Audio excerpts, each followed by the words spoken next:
বাংলাদেশের সম্ভাব্য পরবর্তী প্রধানমন্ত্রী তারেক রহমান বলছে দ্য ডিপ্লোম্যাট তুলে ধরা হয়েছে জনমত জরিপ।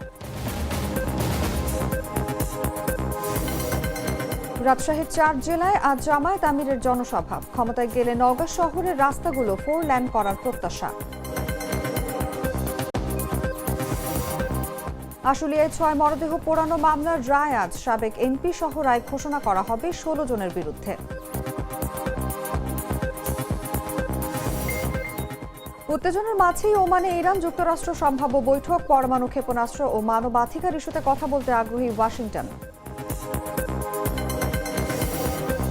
এবং বাংলাদেশের পাশে দাঁড়াতেই ভারত ম্যাচ বর্জন জানালেন শাহবাজ শরীফ। পাকিস্তানকে ধন্যবাদ জানালেন ক্রীড়া উপদেষ্টা।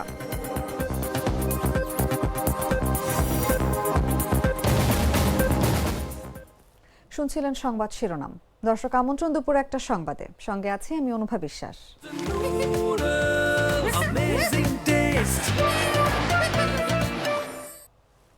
চলে যাচ্ছি পুরো খবরে।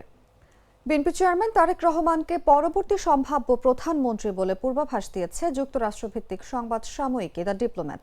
বুধবার প্রকাশিত বাংলাদেশের 12 ফেব্রুয়ারি অনুষ্ঠিতব্য ত্রয়োদশ জাতীয় সংসদ নির্বাচন নিয়ে একটি আর্টিকেলে এই পূর্বাভাস দেওয়া হয়।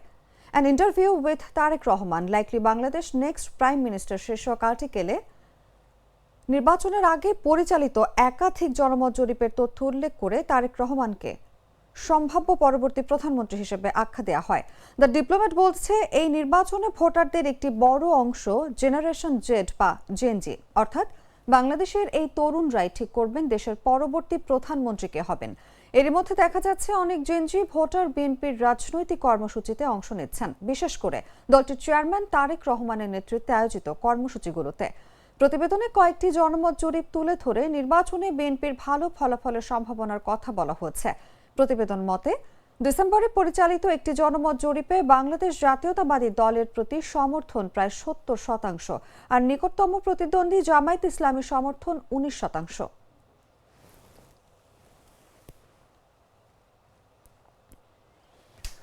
নির্বাচনী প্রচারণার অংশ হিসেবে আগামী শনিবার দেশের উত্তরাঞ্চলের 3 জেলা সফর করবেন বিএনপি চেয়ারম্যান তারেক রহমান। জেলাগুলো হল দিনাজপুর, ঠাকুরগাঁও ও নীলফামারী। বুধবার রাতে বিএনপির মিডিয়া সেলের সদস্য সাইরুল কবির খান এই তথ্য নিশ্চিত করেছেন। দলীয় সূত্রে জানা যায়, এবারে নির্বাচনী সফরে সড়ক পথে নয়, হেলিকপ্টার যোগে উত্তরাঞ্চলের 3 জেলায় যাবেন তারেক রহমান। সফরের তারিখ 7 ফেব্রুয়ারি নির্ধারিত হলেও সময়সূচি এখনও চূড়ান্ত হয়নি। নিরাপত্তা ব্যবস্থা, আবহাওয়া পরিস্থিতি এবং সফরসূচি নির্ধারণকারী সংশ্লিষ্টদের সিদ্ধান্তের উপর সময়সূচি নির্ভর করবে বলে জানিয়েছেন দলীয় নেতারা। এই সফরে এসব জেলায় বিএনপি মনোনীত প্রার্থীদের পক্ষে আয়োজিত নির্বাচনী জনসভায় বক্তব্য রাখবেন তারেক রহমান। এর মধ্যে ঠাকুরগাঁও 1 আসনে বিএনপি মহাসচিব মির্জা ফখরুল ইসলাম আলমগীর, দিনাজপুর 6 আসনে বিএনপির স্থায়ী কমিটির সদস্য ডক্টর AJM জাহিদ হোসেন এবং নীলফামারী 2 আসনে বিএনপির মনোনীত প্রার্থী শাহরিন ইসলাম তুহিনের নির্বাচনী প্রচারণার অংশ হিসেবে এসব জনসভায় প্রধান অতিথি হিসেবে বক্তব্য রাখার কথা রয়েছে তারেক রহমানের। এছাড়া সফরকালে তারেক রহমান তার প্রয়াত নানা ইস্কান্দার মজুমদার, নানি তৈয়বা মজুমদার এবং খালা সাবেক মন্ত্রী খুরশিদ জাহান হকের কবর জিয়ারত করবেন বলে জানা গেছে। রাজশাহী বিভাগের 4 জেলায় আজ নির্বাচনী জনসভা করবেন জামায়াত ইসলামীর আমির ডক্টর শফিকুর রহমান। নির্বাচনের আগে এসব জেলায় শেষবার সফর করে 11 দলীয় নির্বাচনী জোটের প্রার্থীদের জন্য ভোট চাইবেন তিনি। বৃহস্পতিবার সকালে প্রথমে নওগাঁ জনসভায় অংশ নেন ডক্টর শফিকুর। এরপর তিনি বলেন, যারা এক্স অ্যাকাউন্ট হ্যাকের পর মিথ্যাচার করছেন তাদের ক্ষমা করে দিয়েছেন বলে জানিয়েছেন জামায়াত ইসলামীর আমির। তিনি বলেন, যারা জনগণের সরকার চায় না, দেশকে গোলাম বানিয়ে রাখতে চায়, তারা এক্স অ্যাকাউন্ট হ্যাকের পর মিথ্যাচার করছে। নওগাঁর বাসিন্দাদের বিভিন্ন প্রতিশ্রুতি দিয়ে তিনি বলেন, ক্ষমতায় গেলে নওগাঁ শহরের রাস্তাগুলো 4 লেন করা হবে। উত্তরবঙ্গকে কৃষি শিল্পের রাজধানী হিসেবে গড়ে তোলা হবে। আম ও লিচু প্রসেসিং কারখানা স্থাপন ও বিদেশে রফতানির ব্যবস্থা নেওয়া হবে। আপনি এবং আমরা সকলেই মায়ের সন্তান, মায়ের গর্ভ থেকে দুনিয়া এসেছি, মায়ের দুধ খেয়ে বড় হয়েছি, মায়ের বুকের বিছানায় মানুষ হয়েছি। এই মাকে যত বেশি সম্মান দিব, আল্লাহ তত বেশি এই জাতিকে সম্মানিত করবেন। তাদেরকে বলবো, এগুলা ছেড়ে দেন, এটা ভালো কাজ না। আপনি যদি আপনার মাকে, বোনকে, স্ত্রীকে, মেয়েকে যদি সম্মান করে থাকেন, তাহলে বাংলাদেশের 9 কোটি মাকেও আপনার সম্মান করতে হবে। আর যদি আপনার মাকে আপনি সম্মান করতে না জানেন, আপনি কাউকেই সম্মান করতে পারবেন না। মাকে সম্মান করতে শিখুন। তারপরে বলে দিচ্ছি, যদি এই রাস্তা থেকে ফিরে না আসেন, হুমকি ধামকি, গায়ে হাত, যদি এগুলা বাদ না দেন, মনে রাখবেন জুলাইয়ের 15 তারিখ মায়েদের গাতে, মেয়েদের গায়ে হাত তোলার কারণে যে পরিস্থিতির সৃষ্টি হয়েছিল, বাংলাদেশের এই যুবক ছেলেরা, বিপ্লবীরা ঘুমায়ে পড়ে নাই। আবার বিস্ফোরিত হবে, গর্জে উঠবে, মায়ের অপমান সহ্য করবে না। রোজকার সাধারণ খাবার এখন হবে অসাধারণ। প্রাণ স্বাদের মশলা, স্বাদ বাড়ায়, ঘ্রাণ ছড়ায়। জুলাই গণ অভ্যুত্থান ঘিরে সাভারের আশুলিয়ায় গুলি করে হত্যার পর 6 মরদেহ পোড়ানো সহ 7 হত্যার ঘটনায় করা মানবতা বিরোধী অপরাধের মামলায় রায় আজ বৃহস্পতিবার ঘোষণা করা হবে।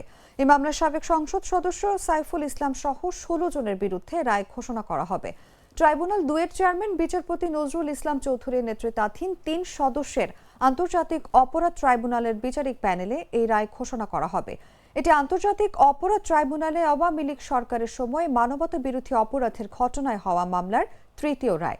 প্রসিকিউশনের দাবি, মামলাটি প্রমাণে অকাট্য তথ্য উপস্থাপন করেছেন তারা। তবে আসামি পক্ষের আইনজীবীরা তাদের মক্কেলদের নির্দোষ দাবি করে খালাস চান। রায় ঘোষণার কার্যক্রম সরাসরি সম্প্রচার করবে বাংলাদেশ টেলিভিশন।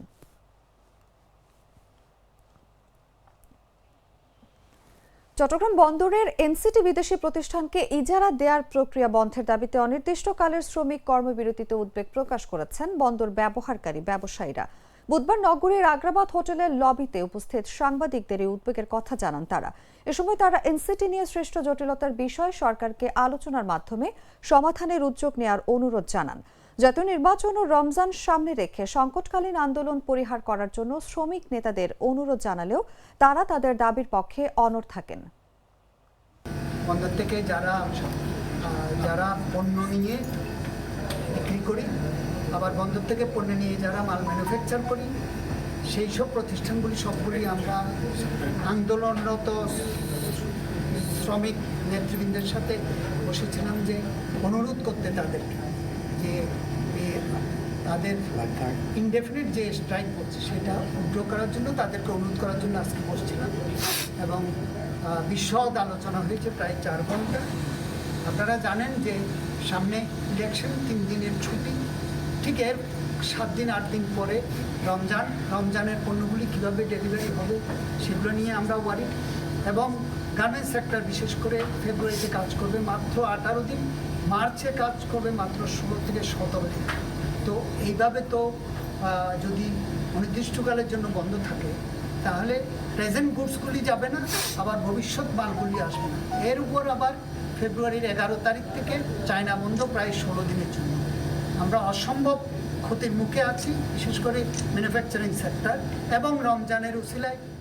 বাছাইকৃত লাল সরিষার দানা থেকে তৈরি হয় প্রাণ সরিষার তেল, আসল ঝাঁঝে, আসল স্বাদে। জানাবো আন্তর্জাতিক সংবাদ।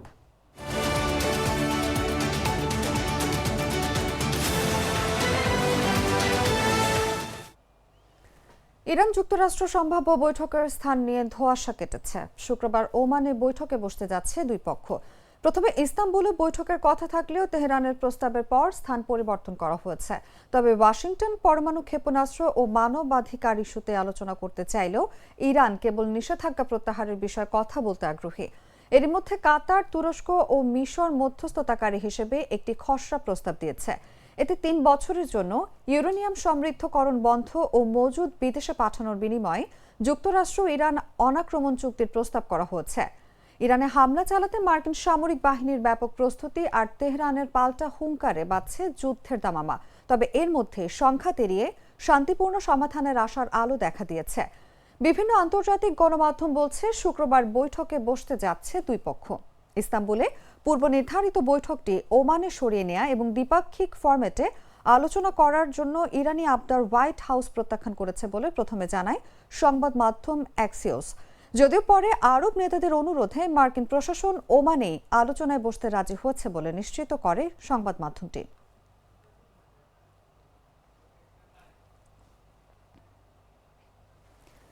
গাজায় আবারও প্রাণঘাতী ইসরায়েলি হামলায় নিহত হয়েছেন অন্তত 23 জন ফিলিস্তিনি। চিকিৎসা সূত্রের বরাতে গত অক্টোবর থেকে কার্যকর থাকা কথিত যুদ্ধবিরতির পর এটি অন্যতম রক্তক্ষয়ী দিন। বুধবারের এসব হামলায় শিশুদের প্রাণহানিও ঘটেছে। নিহতদের মধ্যে রয়েছে মাত্র 11 বছর বয়সী এক কন্যা শিশু। গাজা শহরের তুফা ও জেইতুন এলাকার গোলাবর্ষণে অন্তত 14 জন নিহত হন। দক্ষিণ গাজার খান ইউনিসের কিজান আবু রাশওয়ান এলাকায় বাস্তুচ্যুতদের আশ্রয় নেয়া তাঁবুতে হামলায় আরও 4 জন প্রাণ হারান। পাশাপাশি আল মাওয়াসি উপকূলীয় তাঁবু শিবিরে বিমান হামলায় নিহত হয়েছেন আরও 2 জন। ফিলিস্তিন রেড ক্রিসেন্ট সোসাইটি জানিয়েছে নিহতদের মধ্যে তাদের এক কর্মী হুসেইন হাসান হুসেইন আল সুমাইরিও রয়েছেন। প্রত্যক্ষদর্শীরা জানান গাজা শহরের একাধিক আবাসিক এলাকায় কোনো ধরনের পূর্ব সতর্কতা ছাড়াই হামলা চালানো হয়। যুক্তরাষ্ট্রের মধ্যস্থতায় ঘোষিত যুদ্ধবিরতি থাকলেও এসব হামলায় গাজাবাসীর মধ্যে নিরাপত্তাহীনতা আরও বেড়েছে। আকাশে ড্রোনের অবিরাম শব্দ নতুন হামলার আশঙ্কা তৈরি করছে। ইসরায়েলি সেনাবাহিনী দাবি করেছে উত্তর গাজায় তাদের অভিযানে এক রিজার্ভ কর্মকর্তা আহত হওয়ার পরই হামলা জোরদার করা হয়। 2023 সালের 7 অক্টোবর থেকে শুরু হওয়া যুদ্ধে প্রাণ গেছে অন্তত 71,803 জনের। মানবাধিকার সংগঠন ও জাতিসংঘ এই হামলাকে গণহত্যা হিসেবে উল্লেখ করেছে, যা বর্তমানে আন্তর্জাতিক বিচার আদালতে বিচারাধীন।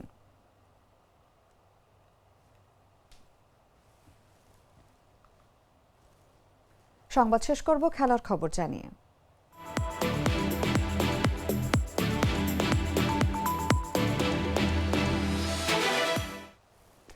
বাংলাদেশের প্রতি সংহতি জানিয়ে আসন্ন টি-20 বিশ্বকাপে ভারতের বিরুদ্ধে পাকিস্তান ম্যাচ বয়কটের সিদ্ধান্ত নিয়েছে বলে জানিয়েছে দেশটির প্রধানমন্ত্রী শেহবাজ শরীফ। ভারতে গিয়ে খেলতে অস্বীকৃতি জানানোয় বাংলাদেশকে বিশ্বকাপ থেকে বাদ দিয়ে স্কটল্যান্ডকে জায়গা দেওয়া হয়েছে।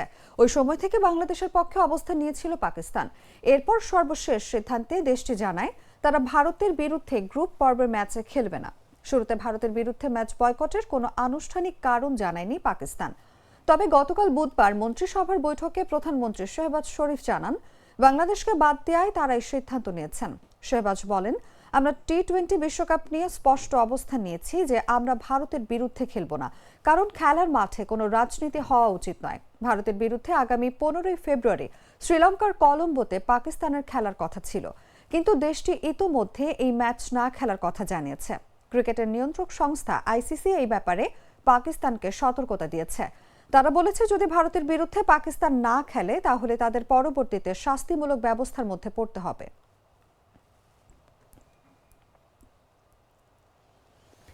নিজেদের অবস্থান পরিষ্কার করায় পাকিস্তানের প্রধানমন্ত্রী শাহবাজ শরীফকে ধন্যবাদ জানিয়েছেন বাংলাদেশের যুব ও ক্রীড়া উপদেষ্টা আসিফ নজরুল। বৃহস্পতিবার নিজের ভেরিফাইড ফেসবুক অ্যাকাউন্টে একটি পোস্টে ধন্যবাদ জানান তিনি। পোস্টে আসিফ নজরুল লিখেছেন, ধন্যবাদ পাকিস্তান। পাকিস্তানের প্রধানমন্ত্রী শাহবাজ শরীফ বলেছেন, বাংলাদেশকে টি-20 বিশ্বকাপ থেকে বাদ দেওয়ার প্রতিবাদে তার দেশ ভারত ম্যাচ বয়কটের সিদ্ধান্ত নিয়েছে। এর আগে বুধবার মন্ত্রিসভার সদস্যদের তিনি বলেন, খেলার মাঠে কোনো রাজনীতি থাকা উচিত নয়। খুব ভেবে চিন্তে এই ভারতের বিপক্ষে ম্যাচ না খেলার সিদ্ধান্ত নেওয়া হয়েছে।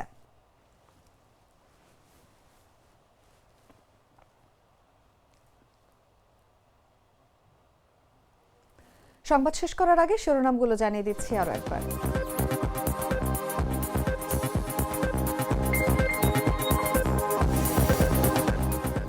বাংলাদেশের সম্ভাব্য পরবর্তী প্রধানমন্ত্রী তারেক রহমান বলছে দ্য ডিপ্লোম্যাট। তুলে ধরা হয়েছে জনমত জরিপ। রাজশাহীর 4 জেলায় আর জামায়াত আমিরের জনসভা। ক্ষমতায় গেলে নওগাঁ শহরের রাস্তাগুলো 4 লেন করার প্রত্যাশা। আশুলিয়ায় 6 মরদেহ পোড়ানো মামলার রায় আজ। সাবেক এমপি সহ রায় ঘোষণা করা হবে 16 জনের বিরুদ্ধে।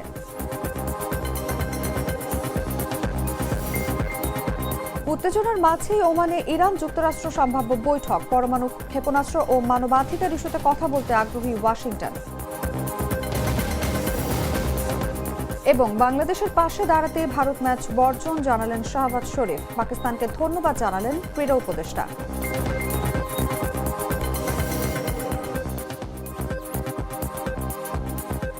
দর্শক, এই ছিল এখনকার মতো।